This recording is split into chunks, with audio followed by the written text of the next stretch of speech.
Breaking news, NBC News was first to report tax problems for a third person nominated by President Obama, and now Chief Performance Officer designate Nancy Killefer is withdrawing her nomination due to a number of issues, including tax problems. This comes as President Obama is under fire today for what some are calling a double standard in his administration. After calling for a new era of responsibility in his inaugural address, the president is now standing behind two of his male cabinet choices who neglected to pay their taxes. With me now live, Democratic strategist Michael Meehan and Republican strategist Ron Christie. All right, welcome to both of you. First, let's deal with the issue about Mrs. Killefer, Michael, now having to withdraw her nomination for tax problems. Is this a big problem for the Obama administration? Well, I don't know much about the nature of why she withdrew. I know that Senator Daschle has gone to the Finance Committee to address the concerns that senators have. But yes, certainly it's important that people pay their taxes and take responsibility for paying their taxes, and I don't think anybody in the Obama administration would disagree with that. But clearly... Do you think it's fair that two men, meaning Geithner, was able to make it through, that Daschle was able, and will likely be able to make it through because he has been the former Senate Majority Leader, he's close with a number of those senators, but then a woman, because of tax problems that she has, ultimately has to withdraw? Why doesn't the administration fight for her in the same way?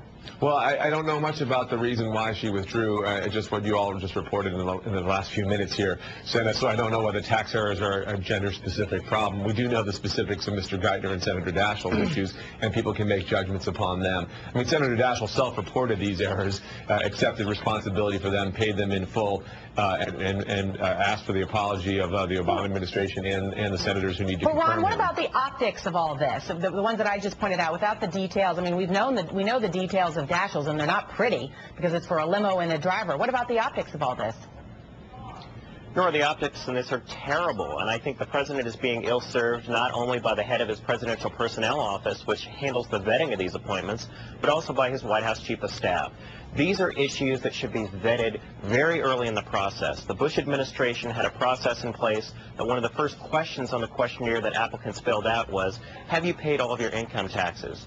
For these nominees to have gone through the entire process, to have their names leaked out to the public that they were going to be the nominee without having been fully vetted by the Office of Presidential Personnel, served the president poorly. And the optics of someone, Nora, who was having a limousine and a car and a driver, and he didn't know that that was income tax reportable, I think it's terrible. It sends a terrible message when the president campaigned on hope and change and bringing a new day to Washington, D.C., to have a limousine liberal sitting in the backseat of a limousine who didn't recognize he needed to pay income tax on it. Michael, the New York Times editorial board pretty tough today on Daschle, essentially saying that he should step aside in favor of someone, quote, less blemished. Let me read from the New York Times, quote, Mr. Daschle is one oversight case too many. The American tax system depends heavily on voluntary compliance. It would send a terrible message to the public if we ignore the failure of yet another high-level nominee to comply with the tax laws. So is there a double standard? Is there some special exemption because it's Tom Daschle?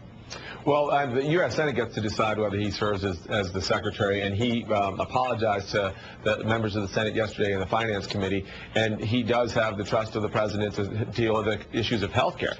Secretary Tommy Thompson, a Republican health secretary, came out and said that it's time to move on past this tax thing and get Tom Daschle in the chair because of the complications that the FDA faces, the uninsured face, are too important, and Tom Daschle's the right guy for it. I think he does get nominated, and I think he will get to the job. And it's part because he owned up to his responsibility. He's the one who brought this forward. He's self-reported. I think that's an important point that hasn't been made here.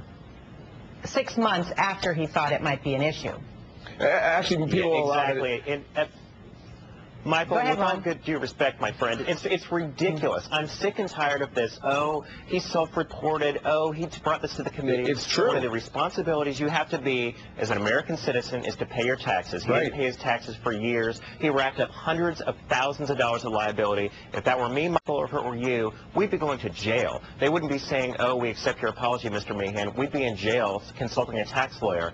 I think the New York Times is right. There are other qualified people who can take this job. The Obama administration has displayed an unwillingness to fully vet their nominees. The American people deserve a far more qualified nominee than one who has not paid their income tax, filling out a pattern of those with the Treasury Secretary and now the Chief Performance Officer, who seemingly are unable to pay taxes but want to raise them on the American people. All right, well, this is not new to any administration. They've had problems with personnel, and it's going to play out today. Ron Christie and Michael Meehan, we're out of time, but thanks so much. We appreciate it. Thank you. Thanks, Mark. And we have breaking